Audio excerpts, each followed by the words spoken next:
Okay, so our final guest is Natasha Smith, and she has a book that recently came out as well. And Natasha's book is with IV Press, and they were sponsors at the National Black Book Festival this year. So Natasha's book came out at the end of September. It's called Can You Just Sit With Me? Healthy Grieving for the Losses of Life. So Natasha, welcome to Black Authors Matter TV. Hi, thank you so much for having me tonight. Thank you for being here. And how did you end up with Ivy Press? I'm just curious about that since I met your president and several people from Ivy Press. How did you end up there? Yeah, so I never planned to write a book, but I feel like it was a God path. He put me on this path to do so. But I guess in 2019, I started kind of writing a little bit pieces of my story. And then 2020 was that big catalyst to launch me into really writing it down on paper, because it was like the turning point in my grief journey of like seeing everything happening in the world. And I was like, that's how I've been feeling on the inside for all these years. And so it needed a place to go. And so I started to write the book and got an agent. And then my agent kind of pitched the proposal to different publishers. And I landed at IVP, which I'm so excited about. They've been really, really good to me. Wonderful. And it's interesting that you decided to go the agent route. I mean, but in this age where everybody's wanting to publish on their own, they want to do everything themselves. They start their own companies, and you decided to go the agent route because that was the right path for you. It doesn't mean that what they're doing is wrong. Yeah. That was the path for you. Yes, because I had no clue like what to do. So kind of plugging in and for someone to come alongside to kind of help to bring the book into the world, basically birth it. Yes.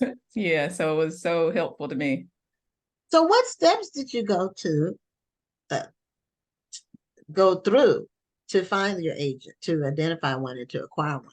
This is a question for people out there who want to. That's one of the most frequent questions we get. Yes, so it was a process for sure. Oh my gosh. So I started with and of course his name is probably going to escape me. Oh, Michael Hyatt. He has like he compiled a list of agents. And it's just a free list that you can find online. And so I actually started there with a lot of Googling, but and so I found a list that he had compiled, and just from a Google search, it was kind of advice to kind of start like pitching like maybe 2-3 at a time and see what kind of feedback you get. And so that's really what I did. I Googled how to put together a proposal, Googled how to query an agent. Things online if you want to find out about it. You have to ask the right questions, but to get the right answers. But you can get information if you want it. It's true. And the thing about that is I've gotten a lot of no's like along the journey. So every time I received a no, I would get like and sometimes I won't, it was silent. So I didn't get a response back. But most of the times when I got a no, I would get some type of pointed feedback. And so I'll tweak something, I'll tweak my proposal, I'll tweak my query. And then, and so that's how the process went. Okay. Well, your book is called Can You Just Sit With Me? And is that your title or It is. Okay. And what made you come up with that title? Yeah, so so my story is that I sat with grief for 30 years. So I just walked through a succession of losses starting in my late teen years. Some of the losses include the death of 2 of my sisters, my dad, the murder of my nephew, a miscarriage, a stillbirth. And so it's like a lot of loss. And for years, I didn't know how to process it, didn't know, who to talk to about it, because suffering many of those losses early on, like late teens, early 20s, like in college, a lot of my friends weren't experiencing loss. And so it was kind of like, I'm alone. I don't know what to do with this. And so I kind of stuffed it, tried to ignore it, try to stay busy, trying, I really didn't process it. But again, 2020, I come back to 2020 when everything was like, everywhere you turn around, you couldn't escape it. You saw dead bodies on TV, the racial violence, the political year. I'm like, everything is going on in this year. And all I could think about is it felt like death. It felt like grief. And it felt like everything that I was seeing on the outside is how I was feeling on the inside. And so I wrote a piece on that I published or posted to Facebook called "Can You Just Sit With Me?" And it was really like a heart's cry during 2020. It's like, nobody's listening to anyone. Like, we're hurting. Our Black and brown people are hurting, things are happening in the world, but nobody is listening. So can you just sit with me? You don't have to try to give me an opinion. You don't have to give me advice. I just need somebody to sit with me and let me tell you that this is painful. And so that's where the title came from. And I'm so glad that they kept it.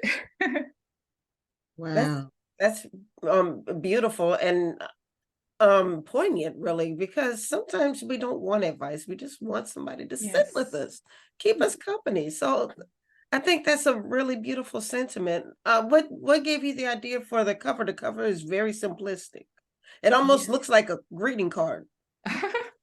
Well, I was so happy because the design team from IVP actually came up with it. So I gave them input, but they came up with it, and I love it because like the little flecks and specks of gold on the cover is kind of symbolizes like light in the darkness of grief. And so they really did a great job, and I was really, really happy with it. Now, is that the cover behind you? Yeah, they sent it to me as a gift. Okay, do you have one that you can put? Do you have that you can put closer? Okay, because then you can't really see the flakes with one on the wall. Okay. Yeah. That's really beautiful. Yeah, and it's textured. Oh, okay. Oh, nice. Okay. I did such And a you're great job. right. Sometimes you don't want you don't want somebody to talk to you or give you advice or any of that. You just need somebody to hear you. And especially with grief. I have been blessed in that my losses have not been back to back. Like, there's been space between. It helps you recover from. I've lost both my parents and my brother, who's the sibling closest to me in relationship. We were like that. Wow. And he died of pancreatic cancer. I'm so sorry. And yet, just if you've known anyone who had pancreatic cancer, heard about it, it happens so fast. Yeah. Right. Yeah. By the time you know that it's cancer, they're almost gone. I mean, he started losing weight in June. Weight loss was the symptom. He was dead in December. Yeah. That's how fast it just. And so before, and I didn't live in the same city as him, but we were very close and we talked all the time. Before you can really like wrap your mind around the fact, we didn't find out that he had cancer till September, like late September. And then by the time you kind of wrap your mind around it, he's just gone. Yeah. So I've had a miscarriage too, but I never had a stillbirth. Yeah. I can't imagine that. Did you end up having children after that? Oh, yeah. Yes. So we have, yeah. Well, so we're a family of 4. Yeah. Okay, that's wonderful. But miscarriages can be traumatic. I can't imagine that stillbirth. I just can't. So what was the process of you? Did you feel like you were reliving some of this as you were writing the story?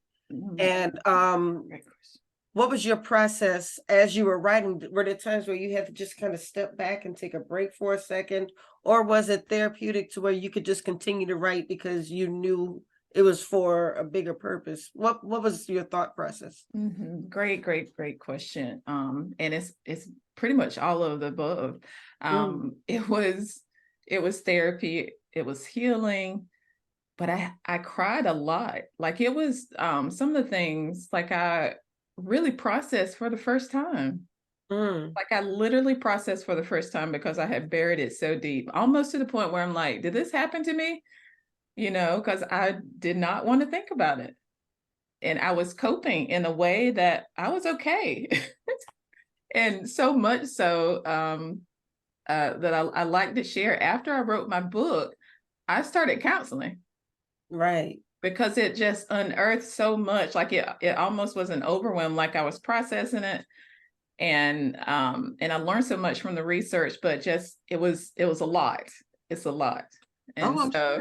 I'm sure. yeah, so it was therapeutic. It was a lot of healing, but like you said, I had to take breaks. I had to take breaks from it. It was a lot. That's interesting that you said you actually went to counseling after you wrote the book. Some Yeah. people say they went to counseling and then that gave them the Catalyst. That's the inspiration or the catalyst. bravery to write the book. Mhm. But it sounds to me like you were saying you thought that you had dealt with all of this fine and everything was good, and then you wrote the book and realized there were some things that you still hadn't dealt with. Sort of, kind of. So as I knew that I hadn't dealt with a lot of it because I knew I was kind of had ignored it and would push it to the side and buried a lot of it, especially the early losses. And so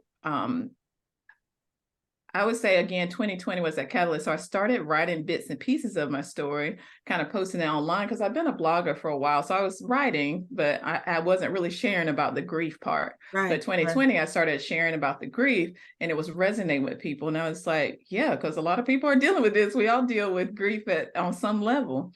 And so I had got plugged into a particular group, connect group at my church, where we did this, what they call a soul map, or a map, which basically you write out different events that happen in your life and you rate, like you assign a level of pain to that particular event. And so I did that. And of course, I'm like, most of my life is high level of pain. And so it was just at that point, just acknowledging like, okay, you've been through a lot.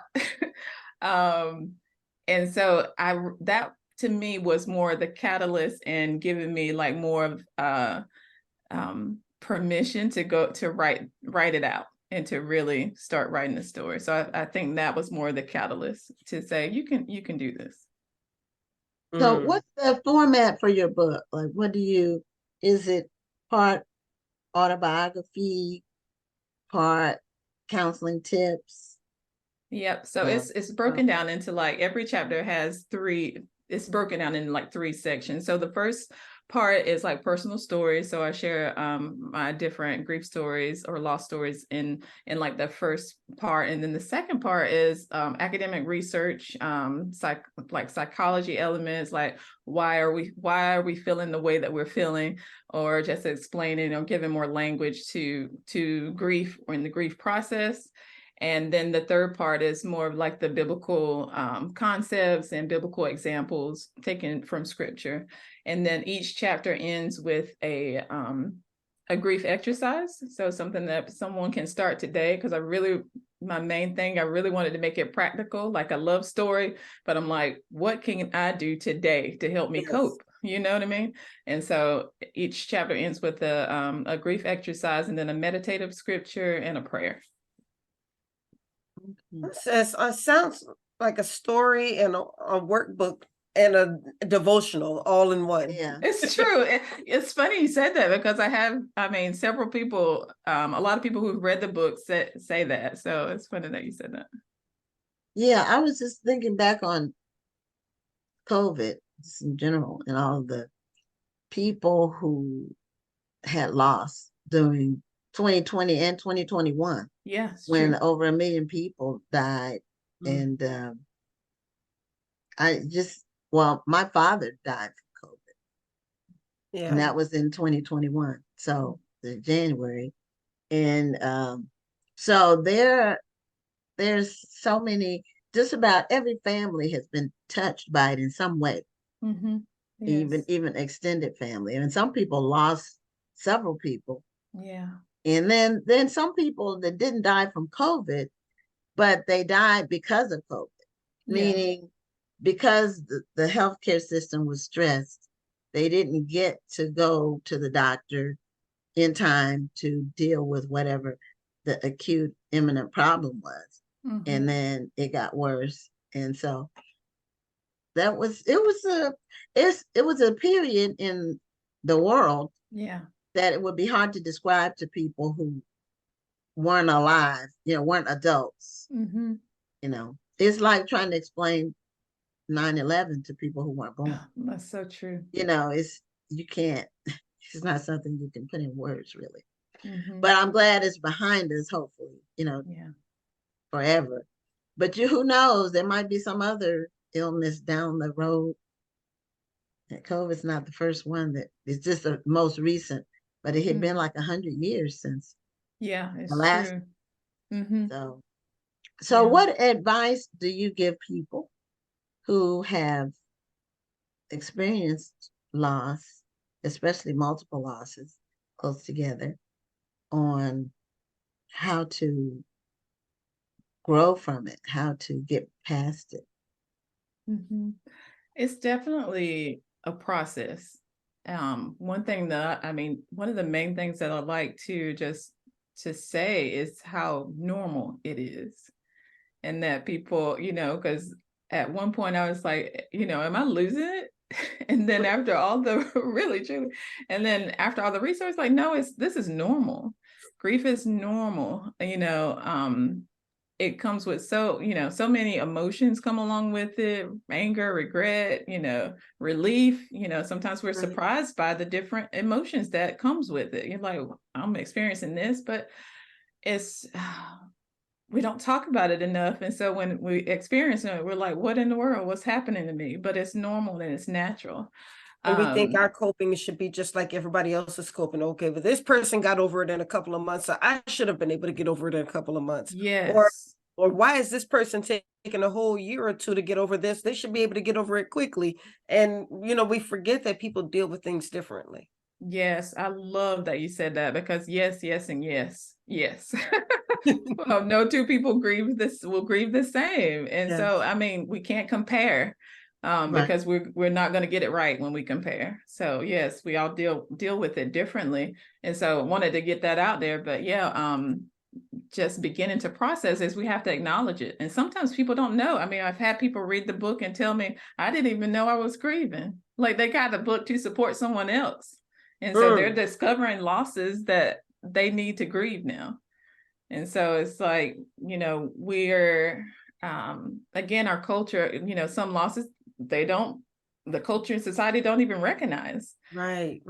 So it's, yeah. Yeah. Well, we all have different coping mechanisms too. I find thinking a happy thought about one of my people that I've lost is helpful, but you do miss their absence. Absolutely. But hopefully people have happy scenarios. And that's a good point. I hate when people have lost. I know people say they've lost someone and they're not suffering anymore. Neither of my instances was long suffering. Like, some people's loved ones are like just wasting away for a year or two, and they have to kind of watch them waste away. That has to be. I didn't have to. That didn't happen for me. But it's good. That's got to be difficult. Yes. I love that you even brought that up, because one thing is when people are supporting people who grieve, the things that people say, because even if they suffered long or suffered what would be considered a short amount of time, saying that at least they're not suffering anymore, it's not helping my pain. Right. You know what I mean? And so it's like, just bringing awareness to the things that we say to people who are grieving, it can be helpful too. Sometimes I try to give people grace because some people just Yeah. don't know what to say in those They It's situations. don't. true. A lot of times And people they're just thinking don't that know. they're saying something that's going to help Absolutely. or that's What going to is- provide comfort, and it Mhm. doesn't always provide comfort. So Mhm. what do you say to people who they're trying to provide comfort, but they've said the wrong thing and maybe have made it worse? It's like a person who loses a child and they say, oh, you'll have more babies. Yes. That doesn't replace the baby that I lost. Mm-hmm. Absolutely. I think like it's all about extending and receiving grace. And so we really do have to extend grace. And so in that moment, we wouldn't say anything to them, but like platforms like this, or when we're speaking and bringing more awareness to how we can support those who are grieving, that's when prayerfully people will become more aware, like, okay, I said that before, I'm gonna try, next time I'll know how to support better with my words. And literally, even a lot of times, like you said, people don't know what to say because people don't teach us what to say when someone encounters a loss. But really just kind of empathizing, showing compassion, and compassion basically means to suffer alongside, to suffer with. And so if we can just think about, like, I guess almost that saying, like, putting yourself in someone else's shoes, and in a sense, like, how would you feel at this moment? Okay, I'm so sorry. That's heartbreaking. That's what, that's heartbreaking. Oh, that breaks my heart. How would you feel? And so I think those type of things, words, phrases are more helpful in supporting someone who suffered loss. Well, I can see your book being a nice gift for someone who suffered a loss. Yeah, I agree. Yeah. Because sometimes people really don't know what to give. They normally will send flowers. I like to do plants because that's something the person can keep after, they can keep that after the services and all of that as a, nice reminder. But your book sounds like it would be very helpful in ministries or as a grief gift to someone who's had a loss. Yeah, thank you so much. I know it's been used that way already. Like I have some people have said, I bought this book for my sister-in-law, my brother, so it is being used in that way already. Now, do you speak on the topic of grief? Are you doing public speaking I have been doing a little bit, like right after the book launch has been like a little bit over a month now. I've been to Cincinnati and Texas, spoke at a conference and at a bereaved mothers event. Wow. Okay. Wow. Because I know we have a grief ministry at our church. So that's your book made me think about the person over that. I probably need to make them aware of your book. Yeah, please. Use that as a tool. I think that would be great to contact lots of churches. I mean, the church that I go to has 15,000 people, and I'm sure that they have a grief ministry. Yeah. So that is a good idea. Yeah, that is. Those churches. I think that's great. So what's next for you, Natasha? What do you have something else you're working on for your next project? Yeah, thanks so much for asking. The same week that my first book launched, I submitted my manuscript for my second book. And it's another loss and grief book, but it's particular to Black women. So it's Black women grief. Okay. So it's going to be focused on the grief that Black women specifically endure. Yeah. Now, what makes our grief different? Yeah, there's so many things. Some of the themes that are within the book, I'll share a little bit. Okay. It's kind of like so one thing is the strong Black woman image, and how that kind of informs how we may or may not grieve. Yeah, Rhonda's an expert on that. That was her dissertation. Oh my. I need to look up your dissertation. Look, it's in editing right now. Let me look up your dissertation. Yeah, my dissertation is on the myth of the angry Black woman syndrome and how it affects African American women in leadership positions, especially executive positions. It may already be in the book. I'm gonna have to look because I love academic research, and that title sounds real familiar. So that's cool. Okay, well, let me know if you need some words. I got you, girl. Yeah.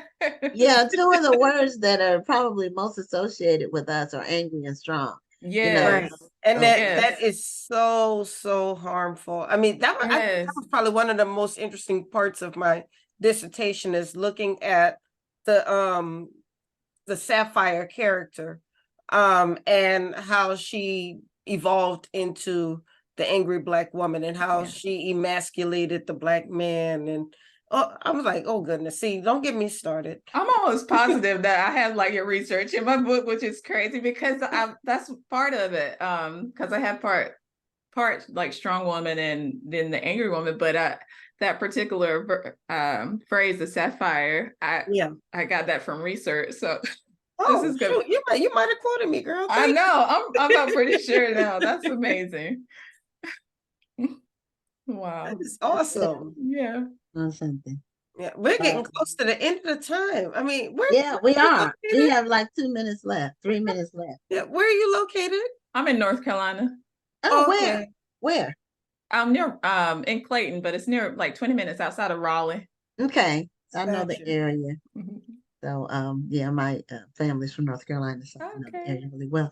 So you have their next book. Do you already have it timed, like when it'll be out? No, I think it's sometime next year, but I don't have like a month or anything. No, I guess it's not scheduled yet. Okay. Yeah. All right. Well, Natasha, thank you so much for being a guest on Black Authors Matter TV.